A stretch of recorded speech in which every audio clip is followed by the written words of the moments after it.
चंद्रपूर शहराच्या रयतवरी कॉलरी भागात धक्कादायक प्रकार समोर आलाय। सभोवताल कोळसा खाणी असलेल्या या भागातील शिवणकर यांच्या घरी 20 फूट खोल खड्डा पडलाय। घरातील मंडळी बाहेर गावाहून 2 दिवसानंतर घरी आल्यानंतर दरवाजा उघडताच घरातील महिला थेट 20 फूट खोल खड्ड्यातच पडली।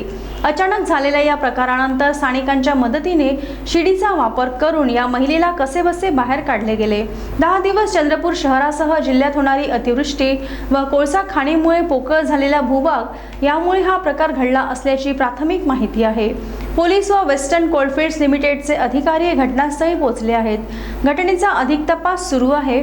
चंद्रपूर जिल्ह्यातील घुग्गुस या औद्योगिक शहरात 26 ऑगस्ट 2022 रोजी आमराई वार्डात अशाच प्रकारे एक घर अशाच घटनेत तब्बल 70 फूट खाली खचले होते। कोळसा काढून पोकळ झालेला भूभाग सुयोग्य पद्धतीने पुन्हा रेती भरून बुजविल्या न गेल्याने अशा पद्धतीने भूभागात खड्डे पडण्याचे प्रकार घडत आहेत। आता वेस्टर्न कोलफील्ड लिमिटेडचे तज्ज्ञ यावर काय कारवाई करतात याकडे सर्वांचे लक्ष लागले आहे।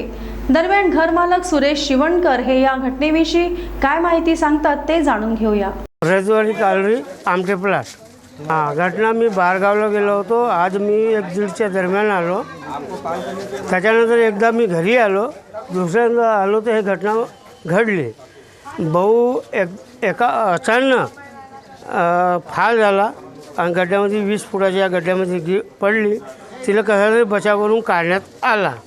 तिला रेफर दवाखान्यामध्ये केला। त्याच्यानंतर आता काय आपल्याला हे जमीन हे घेतलेली आमटे वसंता आमटे प्लॉट त्यांची आम्ही जमीन खरेदी केला आणि हे अचानक घटना घडली तर आम्हाला त्याची भरपाई काही पाहिजे।